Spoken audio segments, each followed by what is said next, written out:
तो श्री देवकी मैया को पता चला कि लाला को वापस लावे के काजे अक्रूर जी जा रहे हैं।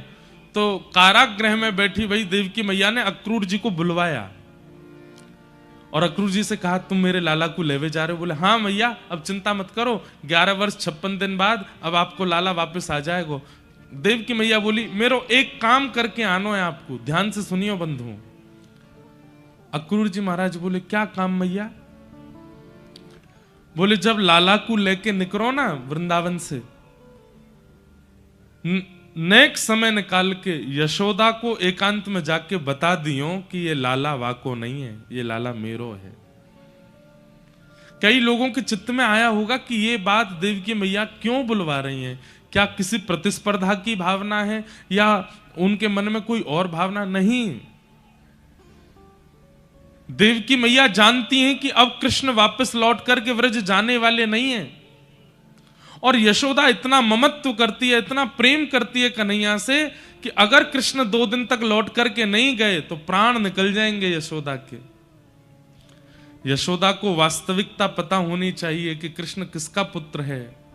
अगर वास्तविकता पता होगी तो मन में क्षोभ होगा, लेकिन फिर कन्हैया लौट के आएंगे इस उम्मीद में बैठी नहीं रहेगी वो। इसलिए उसको बता के आना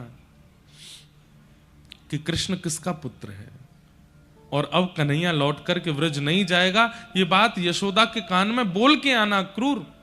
अक्रूर जी महाराज बोले, मां, मुझे ऐसा लग रहा है जैसे मानो कुंटलों भारी पहाड़ मेरे ऊपर गिर दिया हो। मैं ये काम कैसे करूंगा? मेरा नाम अक्रूर है, व्रजमंडल मुझे क्रूर कह करके बुलाएगा। एक तो मैं कृष्ण को दूर कर रहा हूं, ऊपर से सत्य बता करके आऊंगा कि कृष्ण उनके पुत्र नहीं है। नहीं, सब ब्रजवासियों को मत बताना, केवल यशोदा को बताना। ठाकुर जी रथ में आरूढ़ हुए।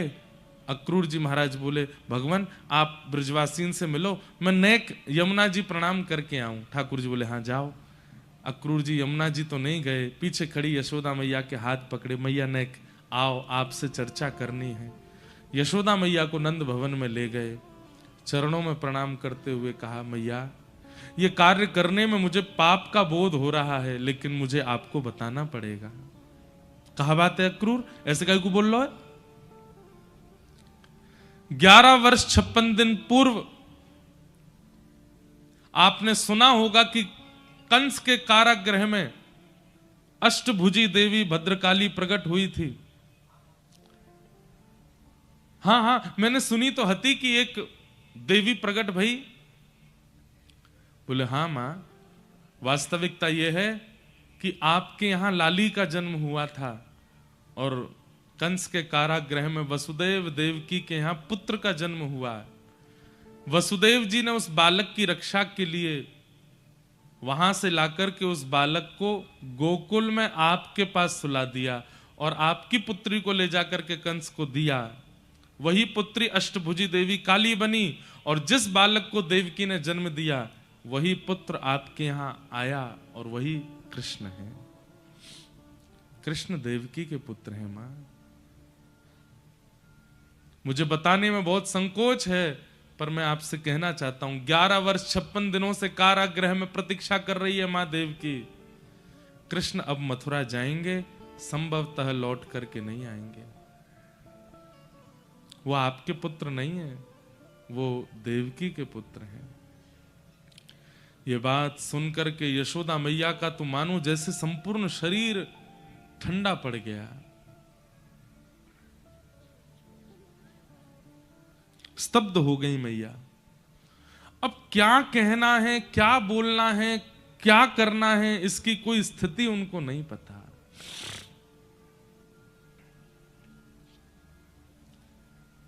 अक्रूर जी महाराज बोले, मैया मुझे आज्ञा दो, अब मैं जाऊं। और प्रणाम करके अक्रूर जी चले गए। मां रोकना चाह रही है पर शब्द नहीं निकल रहे हैं, मानो जैसे देह खड़ा है और आत्मा निकल चुकी हो देह से। ऐसी स्थिति यशोदा मैया की हो गई। अक्रूर जी वापस रथ में जाकर के बैठे। रथ जैसे ही आगे बढ़ा, ब्रजवासियों की रोने की कोलाहल की आवाज आने लगी, कन्हैया मत जाओ मत जाओ। सुनकर के यशोदा मैया व्याकुल हुई, दौड़ी, जैसे तैसे संभाल करके नंद भवन से बाहर आई। कन्हैया रुक जा, अरे मेरे लाला नेक रुक जा। ठाकुर जी के पीछे दौड़ने लगी। ठाकुर जी ने जैसे सुना कि यशोदा मैया दौड़ रही हैं, कूद पड़े चलते रथ से, दौड़ करके मैया से जाके लिपट गए। अरे मैया तू काहे को ऐसे परेशान हुए? अरे मैं आ जाऊंगा ना, तू काहे को ऐसे रो रही है? अब तू ही रोवेगी तो सबन की हालत क्या हो जाएगी, ऐसे मत रोवे मैया, मैं आ जाऊंगा। यशोदा मैया बोली हाँ लाला मुझको पता है तू आ जाएगा, नेक रुक जा। और यशोदा मैया अपने हाथों से लाला के सर्वांगीण अंग का स्पर्श कर रही हैं। नेत्र कैसे हैं, नासिका कैसी है, केश कैसे हैं, ओष्ठ कैसे हैं, कान कैसे हैं, थोड़ी कैसी है, सर्वांगीण अंग का स्पर्श मानो अपने अंदर ले रही हैं, क्योंकि अब ये स्पर्श दोबारा मिलेगा नहीं। और सर्वांगीण अंग का स्पर्श करते हुए अंत में जैसे ही घुटने छूते हुए मैया ने चरण पकड़े, ठाकुर जी बैठ गए। मैया ऐसा मत करे, ये कहा कर रही है तू? लाला मुझको आज सब सच पतो चल गयो है, तू मेरो लाला ना है, तू तो देवकी को लाला है। और लाला तू मथुरा जाएगो, देवकी मिलेगी, अब तो को अब वापस ब्रजमंडल नहीं आने देगी, पर तू चिंता मत कर, मैं कोई को नहीं बताऊंगी, मेरो लाला अब वापस नहीं आवेगो। सुन करके ठाकुर जी रोने लगे। नहीं मां ऐसे मत कहो। मैया बोली देख लाला अब तू ज्यादा हल्ला मत करियो, तू चलो जा, लेकिन मेरी एक बात मान जा। बोले कहा? अब तू जीवन भर मत आइयो वृंदावन, लेकिन तो को कभी खबर पड़ जाए कि यशोदा के प्राण निकरवे वारे हैं, अब मैं तेरी मैया नहीं हूं, अब तो मैं तेरी धाई मां हूं। धाई मां कौन होवे? जो मां जन्म देवे वो मां, और जो बालक को पाले पोसे संग रखे खिलावे पिलावे वो धाई मां है। यशोदा बोली मैं तो तेरी धाई मां हूं ना। ठाकुर जी रो रहे हैं, चरण पकड़ रहे हैं। नहीं मां ऐसे मत बोलो, आप मेरी मैया हो। देख लाला अब तू मेरी बात सुन, मैं इतनी निष्ठुर नहीं हूं कि कोई के बालक को वाकी मैया से दूर करूं। तू देवकी के पास जा, बस तू को जब पता चल जाए ना कि यशोदा प्राण त्याग वारी है, बस वाद ना वापस आए जाइयो, और मैं अपने श्वासन को बचाए के रखूंगी। मेरो लाला आवेगो तभी अंतिम श्वास लूंगी, तो को खबर पहुंच जाएगी कि मैं प्राण त्याग वारी हूं, बस आए जाइयो, मैं प्राण नहीं त्यागूंगी। जैसे ही तू सामने आवेगो बस मेरे सर को अपनी गोद में रख लियो, मैं अपने लाला को देखती रहूंगी, या कि रूप माधुरी को दर्शन करती रहूंगी, और देखते देखते तो को देखते देखते प्राण त्याग दूंगी लाला, बस ये मेरी अंतिम इच्छा है, या को पूरी कर दियो, और मैं तो से कछु ना मांग रही। और अपनो ध्यान रखियो लाला, खूब प्रसन्न रहियो। कहते कहते कहते यशोदा मैया बेहोश हो गई। ठाकुर जी की बड़ी विचित्र स्थिति हो गई है। आज परमात्मा को अपनी स्थिति पर संशय हो रहा है कि मैं सच में परमात्मा हूं। ये ब्रजवासियों ने कैसे प्रेम पाश में मुझे बांध लिया है, जिसको कभी कोई आसक्ति नहीं होती, जिसको कभी मोह नहीं होता, जिसको कभी किसी के प्रति आसक्ति नहीं होती, आज वो कैसे बंध गया है इन ब्रजवासियों से।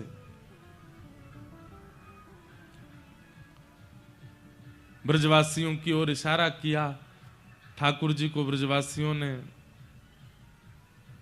उठाया, बोले लाला अब तू जा, विलंब मत कर, मैया को हम संभाल लेंगे, तू आ ही जाएगा परसों। ठाकुर जी बोले हाँ मैं जाऊं।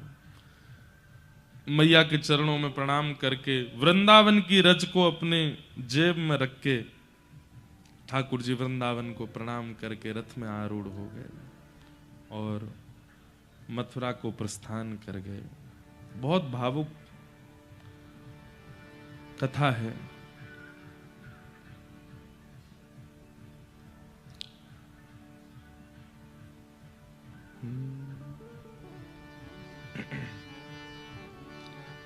व्रज के विरही लोग बिचारे, व्रज के विरही लोग बिचारे। सब खड़े खड़े देख रहे हैं, केवल आंसू धार की तरह, नदी की तरह गिर रहे हैं नेत्रों से, केवल रथ की ओर देख रहे हैं। और ब्रजवासियों के मन में ये भावना आ रही है कि हमारी याद आवेगी, लाला जा ना पावेगो मथुरा। देखियो सब एक दूसरे के देख, अभी कूदेगो लाला, अभी कूदेगो, जा ही ना पावेगो मथुरा। देख वहां पेड़ तक रथ जाएगो, और देखियो अपने आप रथ को रोक के लाला दौड़ तो भयो आवेगो। हमने प्रेम इतना दियो लाला को, जा ही ना पावेगो। लेकिन वो पेड़ भी पार हो जाता है, आगे का चौराहा भी पार हो जाता है, उसके आगे भी ठाकुर जी निकल जाते हैं, और ब्रजवासी मानो जैसे धोखे में खड़े हों, खड़े रह जाते हैं, नहीं आए ठाकुर जी लौट के। व्रज के बिरही लोग बिचारे, व्रज के बिरही हे बिन गोपाल ठगे से ठाड़े, बिन गोपाल ठगे से ठाड़े, बिन नंदलाल ठगे से ठाड़े,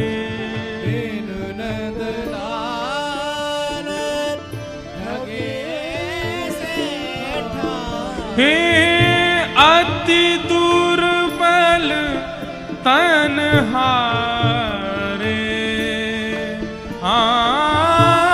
अति दुर्बल तनहारे, हारे व्रज के बिरही लोग बिचारे, व्रज के बिरही लोग बिचारे। मात यशोदा पंथ निहारे, मात यशोदा पंथ निहारे, निरखत साँझ सवारे, निरखत साँझ सवारे। व्रज की ऐसी स्थिति बन गई है, सूर्य उदय होते ही सब ब्रजवासी, लाखों ब्रजवासी मथुरा की ओर मुख करके उस मार्ग में बैठ जाते हैं जिस मार्ग से ठाकुर जी गए हैं,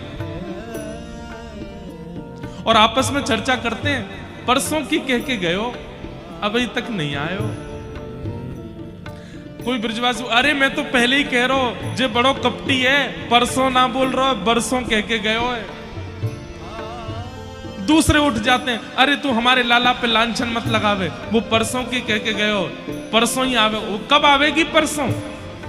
बोले आज हम परसों कहेंगे तो मतलब परसों, कल के बाद आवेगी। बोले कल फिरते कह दियो परसों, तो फिर कल के बाद आवेगी। ऐसे करते करते तो कितने महीना निकल गए, अभी तक नहीं आए लौट के।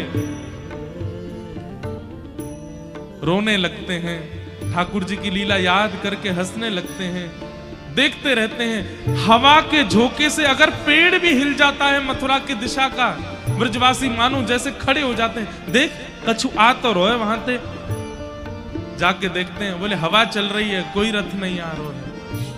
संध्या होती है, सब ब्रजवासी दौड़ते दौड़ते नंद भवन जाते हैं और रोते हुए कहते हैं, अरे मैया यशोदा, तेरो लाला आज नहीं आयो, परसों की कह के गयो, आज भी नहीं आयो।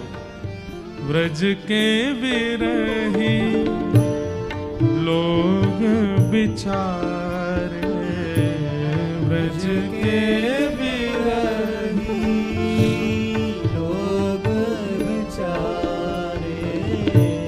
जो कोई कान कान कहीं बोले, जो कोई कान कान कहे बोले, जो कोई कान कान कहीं बोले, जो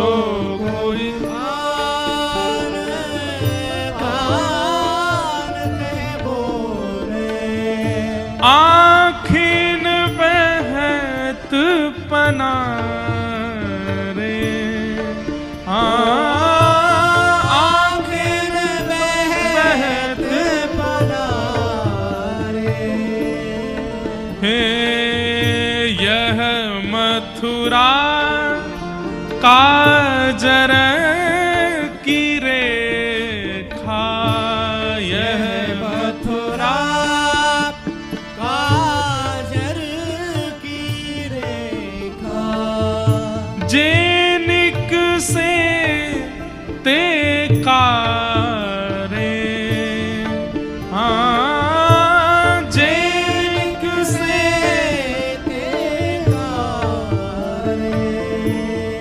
श्री परमानंद दास जी का पद है ये। यह मथुरा काजर की रेखा जे निकसे ते कारे। इसके दो अर्थ हैं। ब्रजवासी मानो मथुरा के प्रति दुर्भावना करते हुए कह रहे हैं, या मथुरा ने हमारो लाला छीन लियो हमते, यहां ते जो निकसे जो आवे वो कारो है, वासे बात नहीं करनी हमको।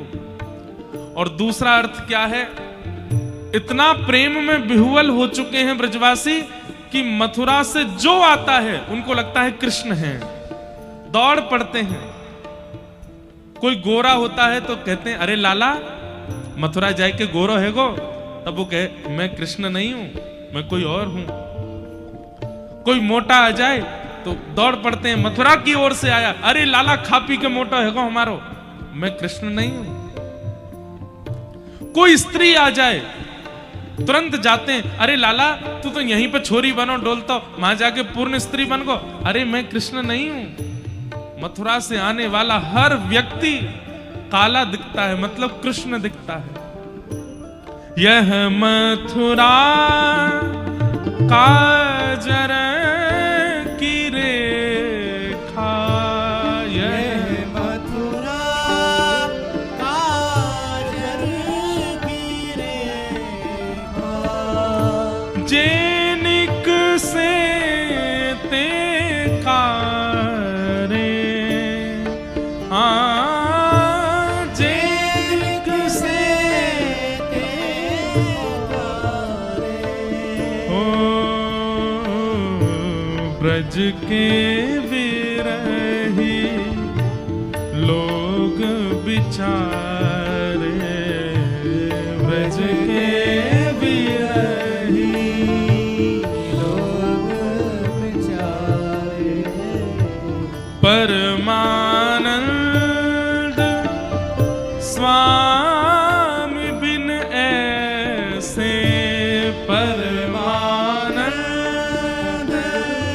स्वामी बिन ऐसे, हाँ परमानंद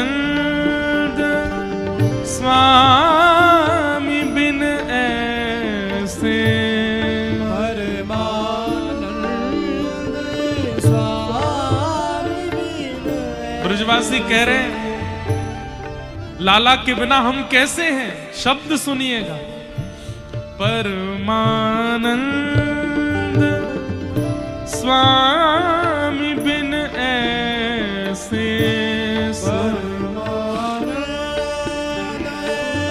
स्वामी बिन कैसे, जैसे चंद बिन तारे, हाँ जैसे चंद्र बिन तारे।